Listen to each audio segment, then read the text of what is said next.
I'm here in Martinborough in New Zealand at Ata Rangi with the owner and founder Clive Payton. Clive, amazing vineyards. I mean, look at this. They're just starting to come out now.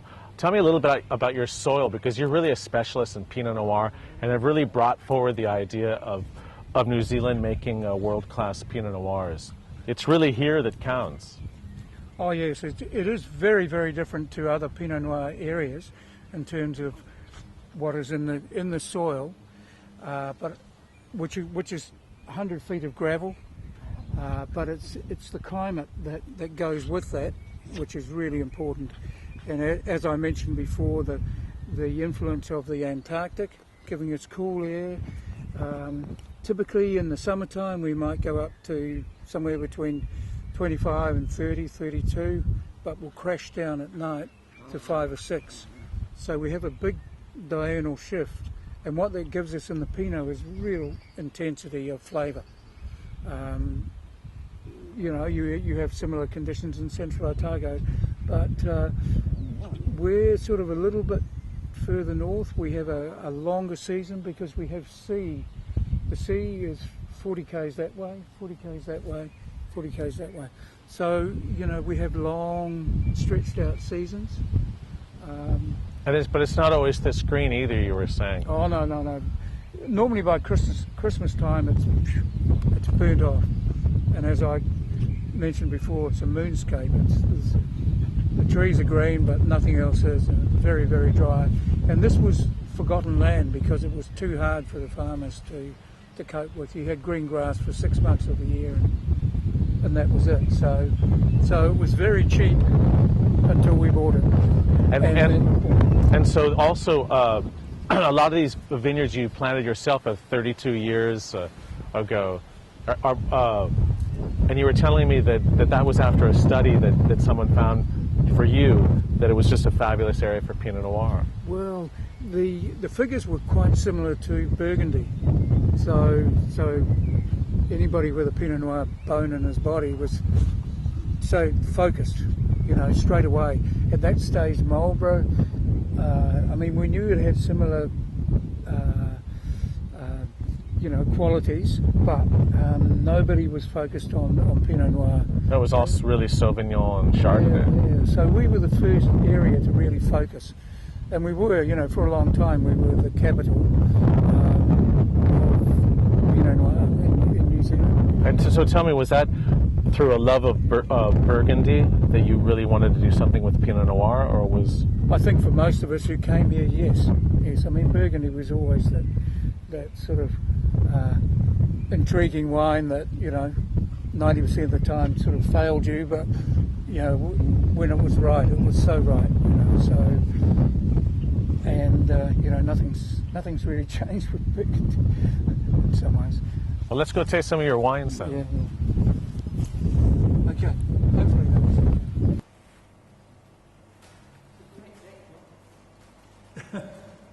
Who's behind us? Oh, we can't see who it is. So I just finished a tasting at Ata Rangi with owner Clive Patton and his winemaker Helen Masters. Great tasting. I love the Sauvignon Blanc. It reminded me of white Bordeaux with this minerality, but also at the same time beautiful, dense fruit. But it's always light and fresh. Pinot Gris was like great Friulin, Pinot Grigio, wonderful. More that than, let's say, Alsace, but dry, which is exciting. Then we move on to the Chardonnays. That's white Burgundy, but sort of like a great Colt wine from California. And then the Pinot Noir, that's what they're really known for.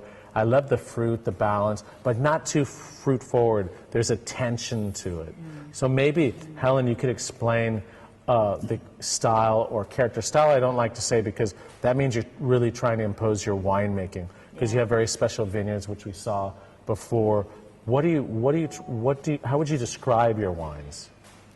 I guess the main exciting bit for us is that the vines are now, in this Ata Rangi, 20 to 32 years of age, and the roots are down at sort of 3.5, 4 metres. And so we're really getting this sort of reflection. We're getting a slow burn, this slow ripening, a real sort of tannin structure that develops very slowly from the deep rooting system.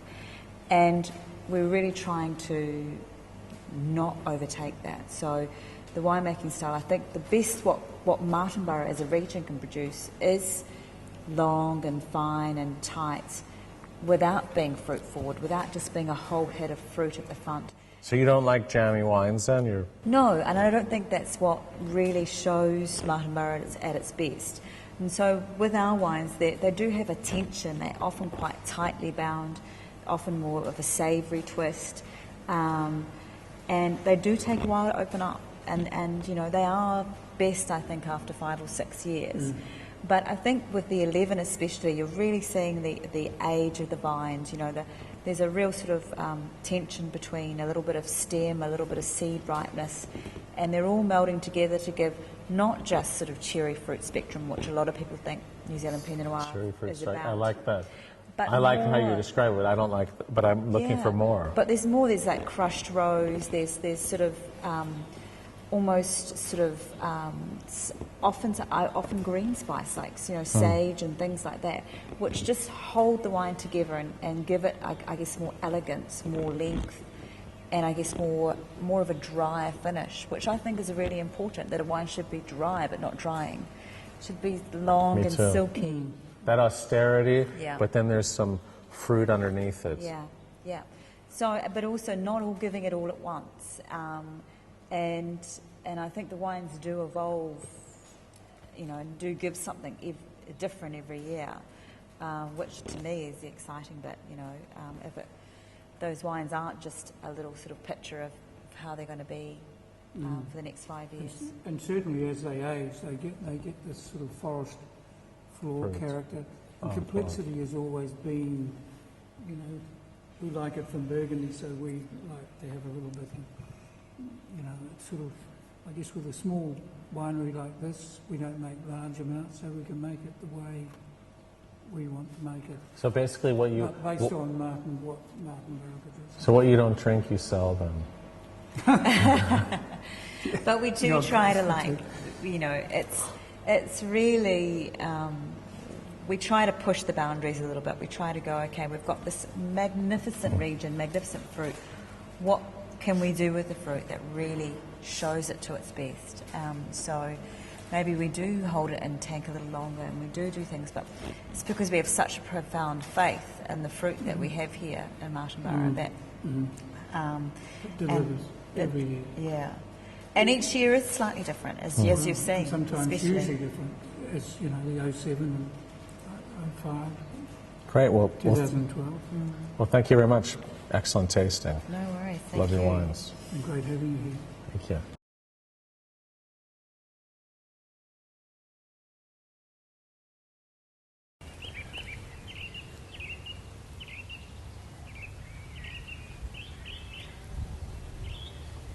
I'm here in Martinborough, New Zealand, in a wonderful Pinot Noir vineyard with Hugh Kinch of Escarpment.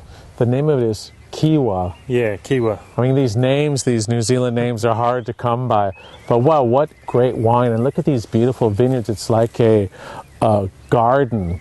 And what strikes me is you were showing me a map of Martinborough, and it's sort of like thinking of Von Romane and Burgundy, where you have a town and you have different vineyards around it, and each vineyard has different character. Hugh, can you tell us a little bit about that? Well, Martinborough is a small town in the Wairarapa, and it's basically it's set out like the Union Jack, and early on there was lots of houses scattered around, and everyone had a block, a 2 hectare block, a 3 hectare block, and when vineyards started being planted in the late 70s, early 80s, people discovered it was a great place to grow wine, and particularly Pinot Noir. So Jill Cleland here with her husband planted a 1.5 hectare block of Pinot Noir here, which we have named Kiawah, which is the god of the Pacific in the Maori language. Cool. And what about the soils here? I'm interested how they can be so close, the vineyards, but you get different character. Yeah, well, I think it's all been created by the river, and each time it's flooded, it's alluvial gravel that's been dispersed from the river. So as you get further away from the river, I suppose you get less gravel and a bit more silt. and then closer to the terrace you'll have a thicker gravel level, and then so varying in town you might have different patches where this vineyard's got probably a bit higher silt content than some of the other vineyards we've got in town, compared to Tirahua, which is a bit closer to the terrace, which is a little bit more gravel involved, but it's still basically alluvial gravel from the river.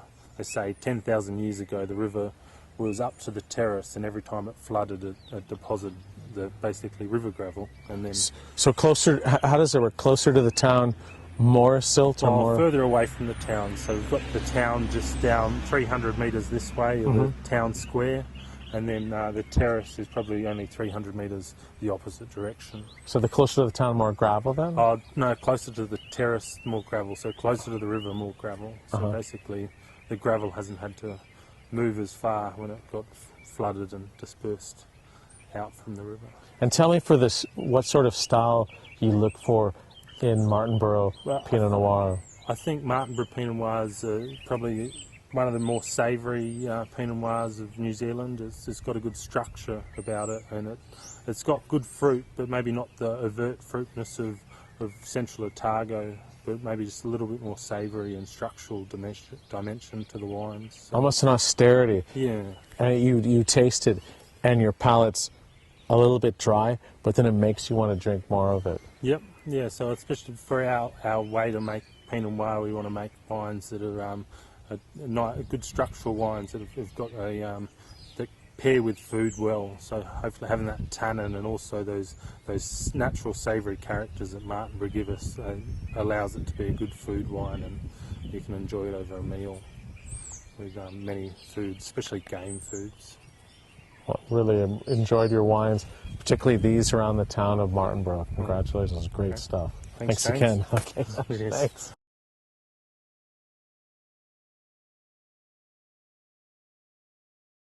I think 15 minutes later your fly's down for bit of tasting last year like that.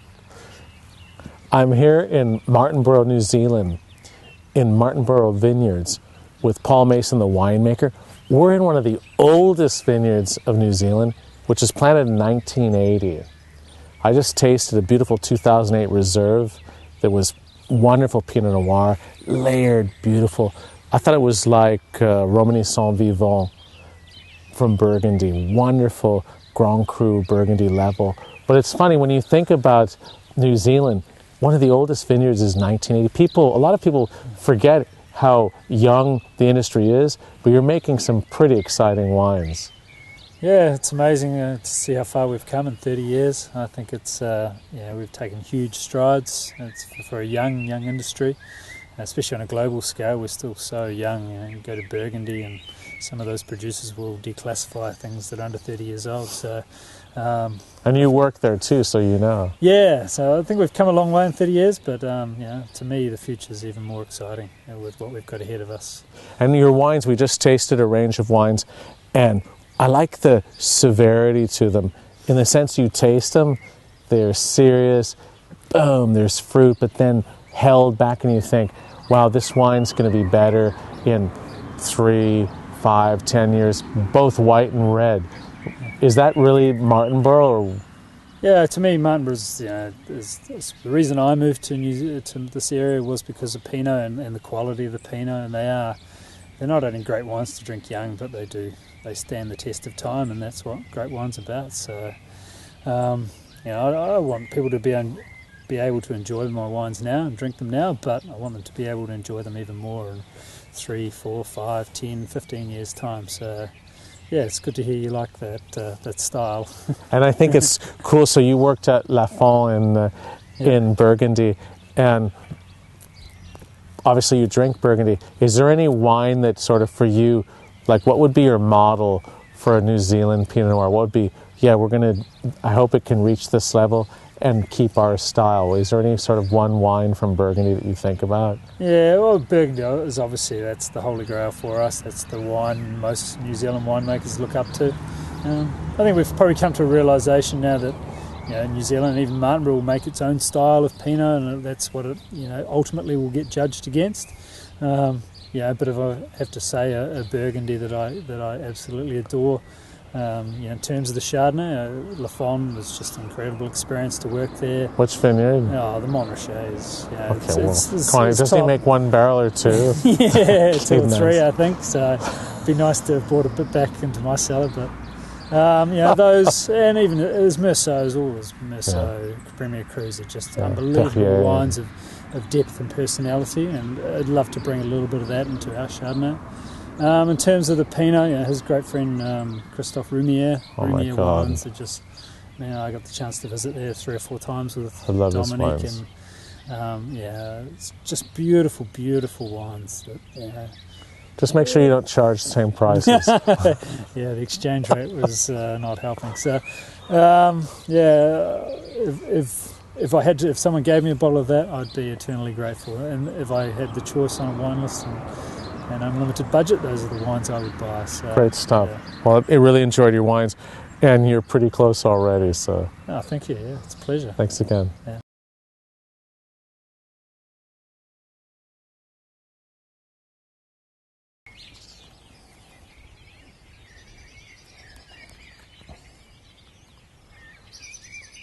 It's the late evening in Martinborough, New Zealand. The sun is so intense, but that's the beauty of New Zealand, that intensity of light. I'm in the vineyards of Dry River, Pinot Noir vineyards planted in the 80s. I'm with winemaker Wilco Lamb. Wilco, awesome. I mean, it's so beautiful. The birds are singing. I mean, Pinot Noir really must love growing here. Absolutely, yeah, we love it too, actually.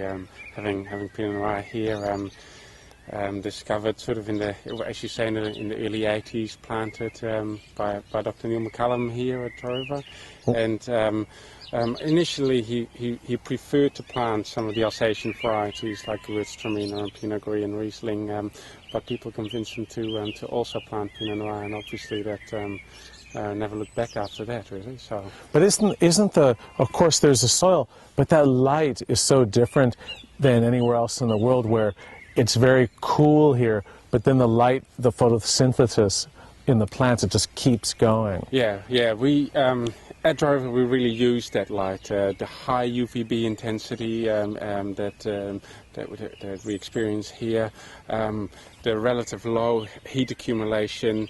So for us, instead of heat accumulation, we use UVB light to ripen our Pinot Noir. So hence what reflective mulch to assist with ripening and to get as many antioxidants, let's put it that way, in our wine. We really farm for those phenolics to get bottle age. And it stays fresh with low pH and high acidity. Yes. Yeah. So you have ripeness, but not too much ripeness, and that freshness. Yes, yeah, and low alcohol. It is dangerous with high light intensity and loads of gas exchange, photosynthesis. So for us, it's a lot of work in the vineyard trying to find that balance of fresh acidity under acceptable alcohol levels, really. So that's a challenge in our vineyards. Do you have a longer growing season than other places? Like how many days then? I think generally in New Zealand the growing degree days are fairly similar. So the autumns in New Zealand are generally quite long and extensive, and sunlight like this remains for a long time. So I think there's not that much fluctuation in terms of growing degree days.